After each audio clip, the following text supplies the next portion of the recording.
In 2003, Nintendo released Kirby Air Ride for the GameCube, a unique racing game that featured 3 distinct modes. And while 2 of them were somewhat mediocre, the third was good enough to cement its legacy among those who played it, even over 20 years later.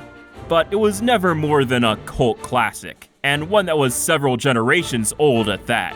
So the idea of it getting a sequel was unlikely to say the least. So imagine everyone's surprise when in the middle of the Switch 2 Direct, we got an announcement for just that. Nintendo must have taken a gamble to place it among some of the first original titles it produced. So with that, we must ask, what did it do differently this time? How did it fix the existing criticisms? Did it justify its own existence over a simple remaster? It's an intriguing topic for me, so without further ado, let's get started.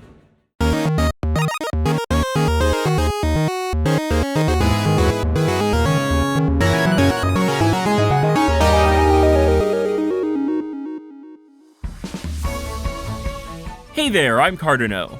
Since this game is so derivative of its prequel, I'd like to ask you to consider watching my previous critique of it if you haven't already. Once we're all on the same page, I'll be able to focus on its sequel's more unique characteristics. In the spirit of that though, let's provide a very quick recap. The Air Ride games feature incredibly simple controls with automatic acceleration and A acting as your brake.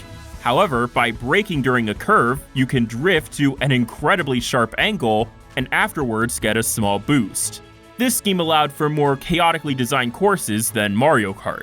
And yes, even Sakurai compared it to Mario Kart. It's not just my Nintendo brain, okay? I play Monkey Race on occasion too. Anyway, sliding around the tracks isn't the only unique feature here. You also can obtain copy abilities to gain special powers, whether it be plasma weapons, a bomb, or a sword. On paper, it's a really cool system. But in the first game, there was a critical flaw. The way to utilize many of these abilities was shared with your brake button, meaning it's entirely possible to be forced to waste an item in order to preserve your position. Add to that additional contextual actions like flying and quick spinning, and the decision to limit the button seems a bit questionable. Still, once you got used to how the game worked, there was fun enough to be found in its modes, even if the lasting appeal almost solely lay in City Trial. Again, that's a major condensation of my last review, so I encourage you to check out the full thing. But now that we're caught up, what did this game change?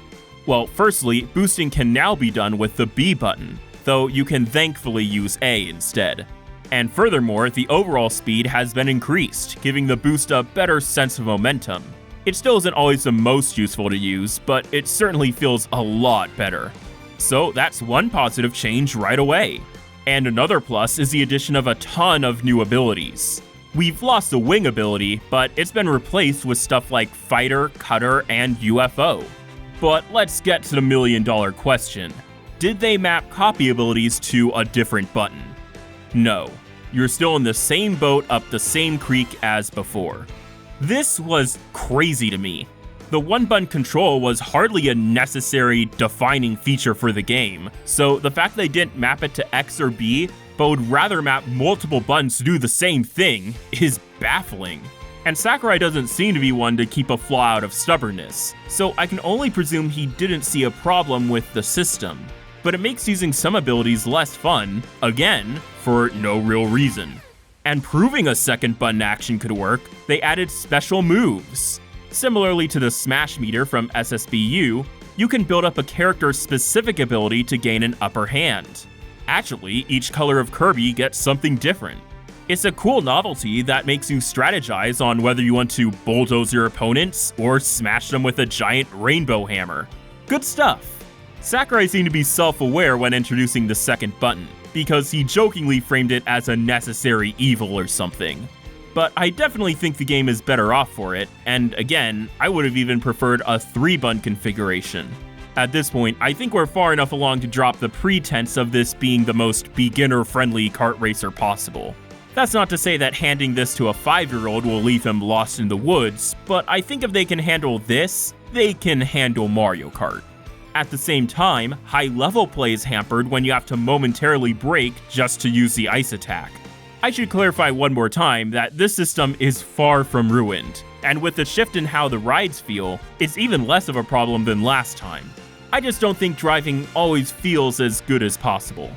Circling back to those special abilities though, I glossed over one of the main selling points of this entry, the riders. Because aside from the Kirby lineup, this game features 20 unique characters in total, each with their own quirks.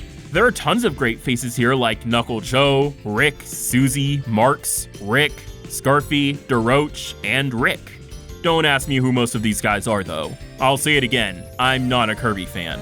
But feel free to ask me who Ailwad is, the entitled little cretin. He got what was coming to him. Now, when I say each character has quirks, I'm not just referring to their special move. They also have their own stats which stack on top of your ride, and some of them have further abilities beyond that. Take Scarfy for example. He may look happy, but don't make him angry. You don't want to see him when he's angry. Getting hit will make him rage, granting a small speed boost. And for his special, that rage boils over into an explosive ball of fire. There's probably a tier list for the hyper-competitive players out there, but I just like that there's more variety with different characters. While we're talking about additions, I should also mention the new machine types, tanks and chariots. If bikes were made for the ground and stars were made for the air, these were made for destruction. I don't know about using them for racing, but match one up with almost any other ride and, well, what do you think will happen when you match a tank against a motorcycle? Exactly what you'd expect. Now then, it's time to talk about the presentation. If I were to describe this game's art style in one word, it would be bright.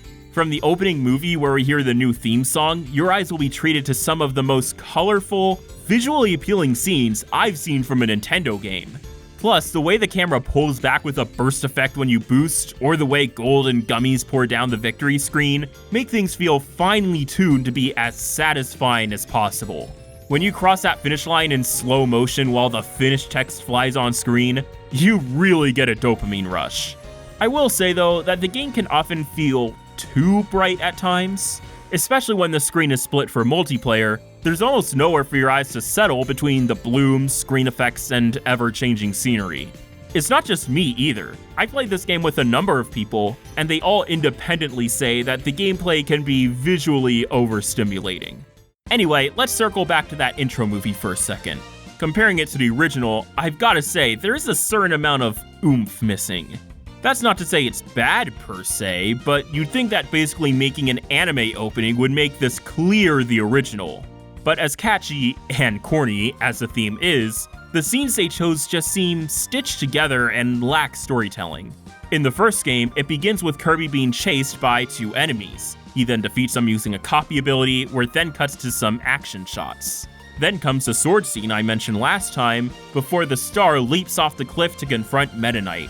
Finally, a bunch of Kirbys race into the horizon, while the camera pans into the sky. There's a clear build-up, climax, and falling action in just 40 seconds. Here, I think the idea was to find a matching clip for each stanza of the lyrics, but when the song is just bubbly positivity, the cutscene will feel directionless.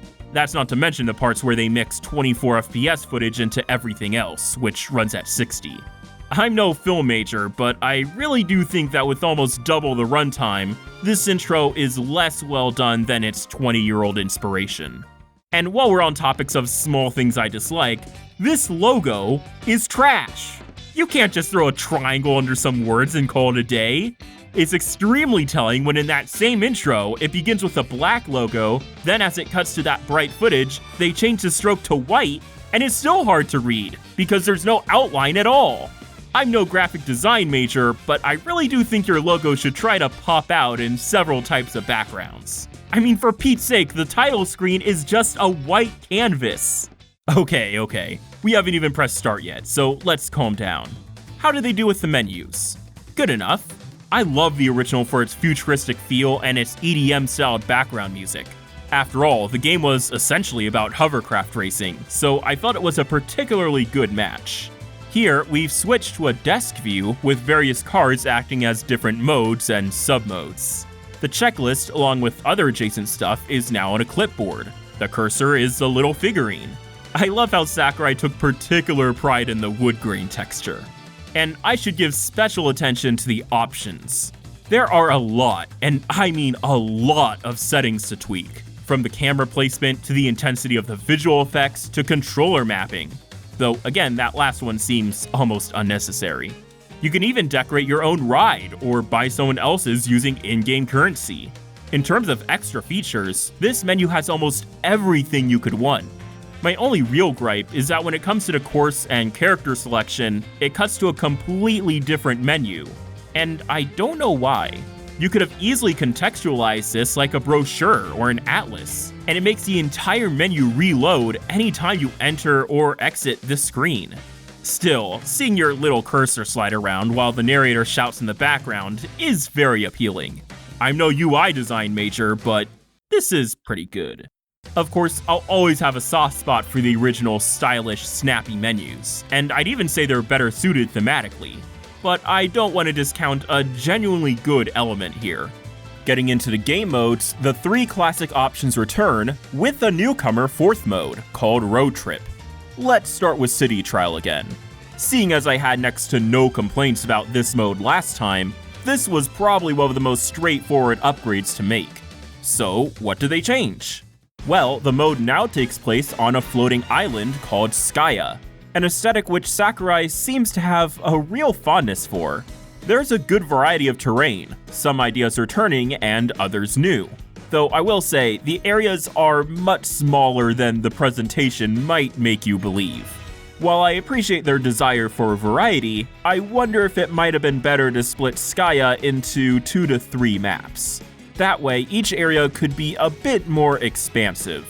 I understand the work requirements would have been exponentiated, but still, it leads me into one of the only disappointments I really have with this iteration. Sakurai explained that it was simply impossible to port the original map over, but I wonder why they couldn't recreate it. In general, only having one map is a little lackluster nowadays. Even if it required an update later down the road, it would have been appreciated.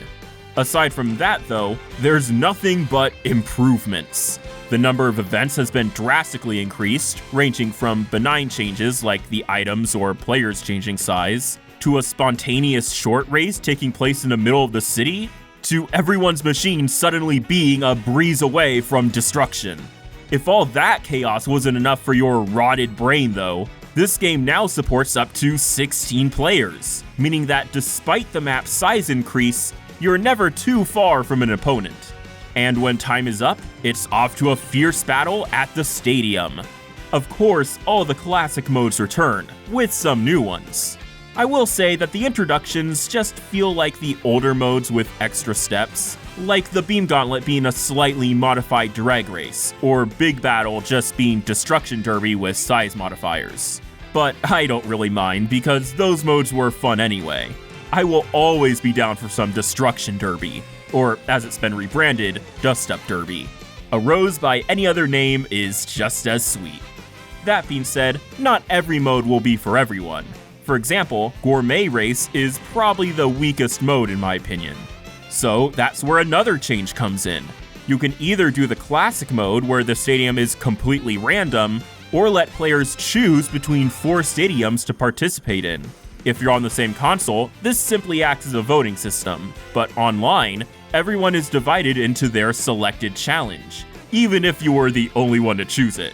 And yes, you can play this mode online, so you can get humbled anytime you want. This alone makes the replay value nearly infinite, but more on that later.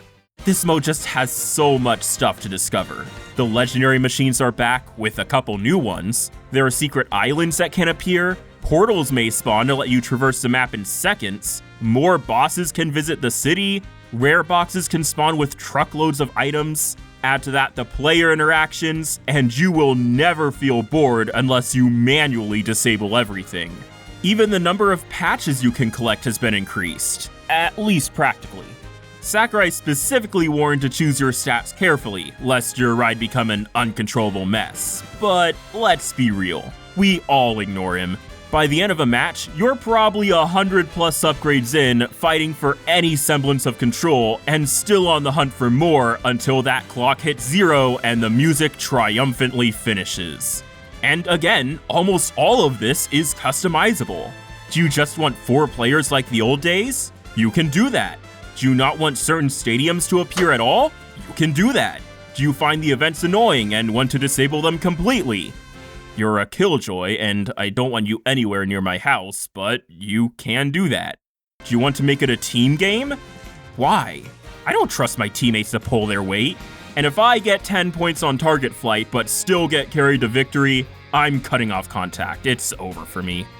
But yes, it is an option. The only thing I would add, besides more maps, is an option to make the stadium a tournament. Like everyone plays a minigame, then everyone who placed first, second, etc. will face off to create a final ranking. Just adding a second round would help make the machine you built feel like a bigger investment. Still, I have to respect the team for their work. They knew not to fix what wasn't broken and simply added more on top. And that's all one can expect from a sequel like this. Oh, right. I almost forgot about the rest of the game. Air Ride and Top Ride were arguably the biggest challenges of the sequel due to the lackluster nature of the modes before. So let's dive into the former. Once again, there are 9 main courses with a new range of unique aesthetics. The original already showed a good amount of creativity, but here, everything feels like an action sequence from a movie. Deliberately so, as Sakurai explained that each was designed like an amusement park ride. Cavernous Corner sees you diving deeper and deeper into the planet, while Mount Amber Falls is a tumbling descent from the peak down to the ocean below. My personal favorite is Waveflow Waters, which begins with the sea opening up before you, but then sees you riding on aquatic grind rails, while waves, sandy beaches, whirlpools, shipwrecks, and geysers loom around you. And we can't forget Galactic Nova, with a Death Star-like sequence where you infiltrate some kind of evil base, followed by you destroying its core and making a daring escape. If you told me any of these was your favorite, I wouldn't question it. Outside of maybe Floria Fields. Aside from the obvious visual improvements, there is another change this game makes. All 9 of these tracks are noticeably larger. Not only do they take longer to complete, which in my opinion is no bad change, but they are also much wider to accommodate 16 players. You'd think this would make players harder to hit, but luckily most abilities have a homing attack, so it's manageable. The increase in players also means something else. For the last game, I said that the cinematic grind rails meant that some of each course didn't really serve much of a gameplay purpose, even if they were fun to use. But with potentially quadruple the racers, having some time to take a breath in the middle of a race is even more appreciated. Combined with the changes to the boost system, Air Ride definitely improved. Even the time attack and free run modes are here again, this time with expanded records. You can now see your fastest time on each type of machine. But that's still not all. The 9 original courses also return as unlockables, making the grand total 18. Now, something to note is that they were not adjusted outside of the graphics. And even if you play with just 4 players, the larger vehicles and zoomed out camera can make them feel claustrophobic. Still, it's nice to see them return, and the advanced lighting can give some courses a breath of new life. Maybe Magma Caverns could stand to be a bit darker, but it's still fine for the most part. The nice thing about having these courses included is that they can provide a good contrast to the newer track designs. For example, Fantasy Meadows and Floria Fields have similar ideas, but while the former is short and sweet, the other has better visuals and more breathing room. Machine Passage and Siberian Highway both feature a similar theme, but the new track feels more dynamic with laser beams and size modifiers. So while both new and old courses have their merits, the variety on offer is admirable. Now, admittedly, in today's landscape of games, 18 tracks, with half being remakes, is still a tad sparse. But since this is only one of 3 modes, it's fine, I suppose. There remains one more question though. Did this game fix the lack of structure present in the original? Yes and no. Offline, you're stuck with only doing single races. There's an option to switch machines each lap, but that's not much. But joining an online lobby gives you 2 more options. That stupid team rally option from City Trial is here too, but following an update, You can also create a Grand Prix of up to 6 racers and 9 tracks. It's fine as an online solution, I suppose, but it's completely unavailable for offline multiplayer.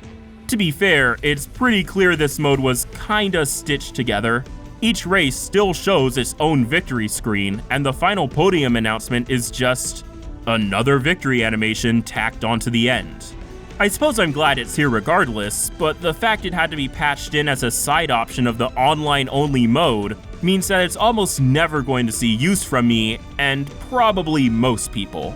So yes, I suppose there was an attempt to fix the structure, but effectively, this issue still stands. And on that note, there's the new Air Ride. An improvement? Undoubtedly. But up to par? That's still up for debate. Alright, let's move on to Top Ride, which has actually seen the most revisions. Instead of the free and steer stars from last time, you now have access to the entire set of machines, with turning simply being an option. This, along with character abilities, adds even more dynamics to the race. For some tracks like Cave, you'll want to focus on cornering and going fast on the ground. Whereas with water, it might be beneficial to focus on flying using the cliff and geysers. Some may prefer the more even ground in the first version. In fact, even on vehicles that supposedly specialize in it, I found ground movement to feel too slow at times, and boosting to feel a bit less satisfying than before. But I can't deny that all the additions make things interesting. The racer cap has also been doubled to 8, so there's often even more item mayhem. This helps avoid situations where one player's in the lead with the others fighting for second or third place. Of course, like with Air Ride, this means that the courses are both wider and longer, so things don't feel too cramped. The 9 tracks are also directly based on the big courses this time, rather than just following a general vibe. That being said, I find the stage quality a bit more variable. It ranges from excellent, like Mountain and Flow, to fairly poor in the case of Nova. Previously, everything was more or less a circle, but this time they try to use rails, jumps, and portals to allow for more intricate designs. In the case of Cave or Steam, I find they're put to good enough use. But again, take Nova, where most of the track is just going in a straight line, and the other third is just a squiggly path. It almost seems like the primary idea behind this thing was to just use a bunch of portals. Most tracks are fine enough though, and on average, things mostly balance out. So we've got 9 new tracks with an overhauled ride system. What else have we got? Well, the time attack and free run options are here of course, with the expanded records, but aside from those, that's all. There's not even any online Grand Prix this time. I was hoping for the retro tracks to return as a bonus, but nope, those don't appear either. Now, in all fairness, those old courses were not balanced for all the different kinds of vehicles, but they were still good and arguably more consistent. You could even tweak them to include ramps for flying specialists. Plus, they would provide the same benefits as the main retro inclusions. It would offer a slightly different style of course to play, give some much needed extra content, and most importantly, let me play light in HD. They even put the classic songs in the music player, but they categorize them under Other. The disrespect is unreal. But getting back on track, whether you prefer the new or classic Top Ride will entirely depend on personal preference. But as it stands, I can barely call this an overall improvement. Sakurai described it as more or less an occasional distraction, but it didn't have to be that way. Some extra options and retro courses would have easily given me more motivation to play. Don't get me wrong, I doubt it could ever be as popular as the other 2 modes, but its merit was still stunted in my opinion. It's a bit of a shame. We're not done though. We've still got Road Trip, remember? It is the mode of all time. The basic idea is to provide a backstory as to why Kirby and Company are riding machines at all. As far as everyone knows, they just fell out of the sky one day. They are somewhat conscious, but can only move when a rider's will is bonded to them, which raises a moral question when blowing them up for fun, but oh well. Anyway, one day the machine's wills start pulling everyone to a distant land, and nobody really knows why. This leads to a 12-stage journey, each consisting of a bunch of challenges across the main modes. You might do an elimination-style race in Top Ride, a time trial in Air Ride, or be asked to complete a special event in City Trial. There's sometimes a modifier too, like an enemy starting out big or getting an item. For each segment of a stage, you actually can choose between 3 options, which gives some agency on how your playthrough will go. Once per stage, you may also get an item or assistant that lets you choose which theme the next stage will be. It doesn't make too much material difference other than the cyber world using the cyber theme maps more often, but it does give some difference in scenery. The main issue is that it seems like busy work in a way. I usually only played this thing for 30 to 60 minutes at a time, although the main adventure is about 4 to 5 hours total. Even then, this is the only mode where I often had an audiobook or video in the background. Maybe some will find it more engaging than I did. After all, you can collect different rides, gain upgrades, and even strategize a bit. See, your health carries over between rounds, and there may be an instance where a broken car or bomb may appear on the road. Choose this option and you'll gain a perk in exchange for some damage. There are also some dash rings or cannons that launch you forward or backward throughout a level, shops to spend in-game currency in to get extra stats, and more. It's not underbaked per se, but it does feel somewhat inconsequential. By the end, all your stats will likely be high enough to clear most challenges, so how much does it really matter whether to increment my top speed or boost by 1? Now, 4 to 5 hours doesn't seem like too big of a deal. Even if I didn't like it, that's just an afternoon of work. But you probably won't be playing this thing just once. Sure, you can get all the backstory in your first go. It has to do with some progenitor of rides named Zora and a wish gone wrong that resulted in a doomsday machine being built for some reason. For the sake of spoilers, I won't go into much more detail than that, but there are 2 endings, one of which requires that you find every ride in the game, which requires you to play through the mode at least twice. Yes, you also unlock a super hard difficulty as well, but it just means that if you fail a challenge, you get sent back earlier in the stage. So obviously this artificial challenge wasn't too appealing of an option for me. After a total of 8 to 10 hours, you finish the mode. Beyond those details, I honestly don't have much else to say. I feel like I should have some deeper opinions about mechanics and memorable moments, but I played this thing at least 5 times, and I just didn't have much of an opinion on it at all, other than that it's overall a little boring. What I think this mode is missing is an arcade-style element. I love how in Smash Bros. Ultimate's Classic mode, each battle adds to your score, which dynamically affects your difficulty. Maybe add something like that? How about instead of choosing your next stage, it's determined by how well you do? It'd make things feel a lot more replayable. I guess I don't mind it being here, but I probably would have sacrificed it for an extra city trial map. We're still not done though. As I mentioned before, this game also supports all kinds of wireless multiplayer options. The most straightforward example is the Paddock, which is that online lobby with the secret game options. This is a method for getting together with people on your friends list, or online strangers. I do find it funny how Nintendo has forgotten about the voice chat app. It's still the only way they've offered to talk to people outside of your friends list. Now obviously I don't want to use the app, but my point is that I would have just liked voice chat at all.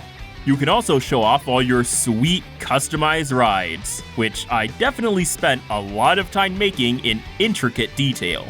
But that's not all. You can also quick match in any of the 3 main modes, either ranked or not. There is a daily air ride selection and regular events, which grant you participation prizes.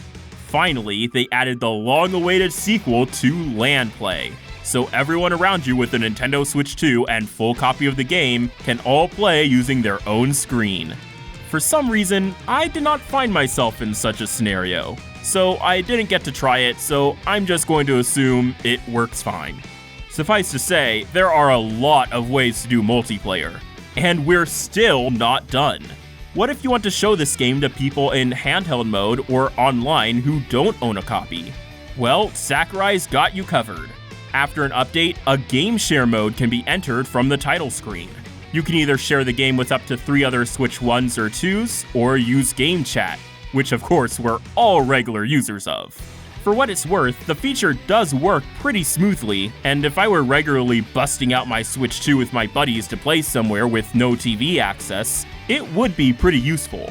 Alas, my friend group does not regularly find itself in this situation, but I could definitely see myself using this to host online sessions, provided everyone has a Switch 2, that is. And on that note, online sharing is very straightforward, with my friend reporting that the lag was quite manageable. Okay, let's finish up with some miscellaneous stuff. Most notably, the checklists make their return, but instead of just 3, there's actually 5. What's more, the grid has expanded from 120 boxes to 150. This means that in total, the number of achievements has jumped from 360 to 750. Now, by itself, that could be either a good or a bad thing. I certainly was hesitant, considering some of the missions last time, but actually, not only has the quantity improved, but the quality as well. In just the 3 main modes alone, the increase of riders and stadium variety means tasks are much more varied. That goes double for air ride missions, with its larger track count. Sure, some city trial missions are still dependent on chance events. I guess the Dynablade issue isn't completely out of the picture. But an improvement's an improvement. On top of that though, there are also online and road trip achievements. Now, sure, that does mean that completing this game requires an online subscription and is reliant on Nintendo's servers. That's a bit of a pain point. However, I will say I was able to do a lot of these challenges in a solo paddock, so I didn't have to wait for a specific mode to randomly be available. As for Road Trip, I got most of the stuff done after the first 2 playthroughs, but there were some specific things which required a few more. So overall, I had a decent, albeit prolonged, time completing them all. It won't be a task for everyone, but if you casually tackle it over time, you'll likely find it worthwhile. If you're the creative type, you can also use decorations and titles earned from the checklist, as well as from events, to create a driver's license. There's also a gummy collection, which is filled as you rank above rivals online. You can even fling them around in this white room. How thrilling. Want even more stuff to do? If you're someone who got the $50+ amiibos, you can train them as rivals. Admittedly, the idea transfers from Smash pretty well, and I won't deny that snapping them into different vehicles and seeing them appear on screen is pretty neat. They even gain proficiency with different rides. But they are far from a necessity. I only got a couple myself after I saw them on clearance, and I think you'd be hard-pressed to tempt many with these at full price. Shoutouts to whoever's spending over $300 for the full Kirby Air Riders experience, I guess. Finally, for complete beginners, there's a full tutorial. It's definitely a nice-to-have feature if you've bought this as your first air ride experience. So now it's time for the pertinent question. How does this game compare to the original, and is it an advisable pickup? Well, as a sequel, it's a clear improvement, if only for the visuals, new air ride courses, and online play.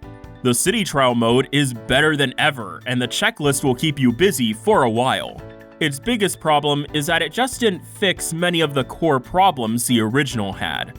There's no structure for top ride, and virtually none for air ride. Plus, the controls are as divisive as ever and unquestionably handicap the experience, albeit to a certain extent. If you like the original, you'll be happy with this one. In fact, some among my friend group said it felt more natural to play as newcomers. But to many, the game won't click. I had another friend who played it with me on day 1, and it frustrated them so much, they quit a little after an hour. So here's my somewhat conflicted verdict. Get this game not as something you'll play for hours at a time, or as something you'll exclusively play by yourself. Even if you primarily want to play online, you're gonna be more or less locked to City Trial. 6 months after its release, the Air Ride mode is all but dead, and Top Ride is even worse. What I would recommend this game for is if you have a friend group who will pull this out as a multiplayer staple. Only one person will really need to get it, and it'll provide endless amounts of fun. For context, I got both Mario Kart World and Kirby Air Riders at launch, but I've already logged over double the amount of playtime in the latter. If it clicks with you and your friends, it really clicks. But if you don't like it, there's little chance you'll warm up to it. And that's not necessarily a bad thing. It was always bound to be more niche than Mario Kart. I just wish it could have been even greater than it already is. While the original was largely made in under a year, the sequel took triple that time, and its development was already an unlikely event. Sakurai has already stated he does not foresee this series getting another sequel, so what we have here is quite possibly the best the core concept will ever get. But hey, it's not a bad one, and will likely give me many more hours of entertainment regardless. This is one game I know for sure will be a core title for the Switch 2. Until next time, thanks for watching, and I'll see you in the next video.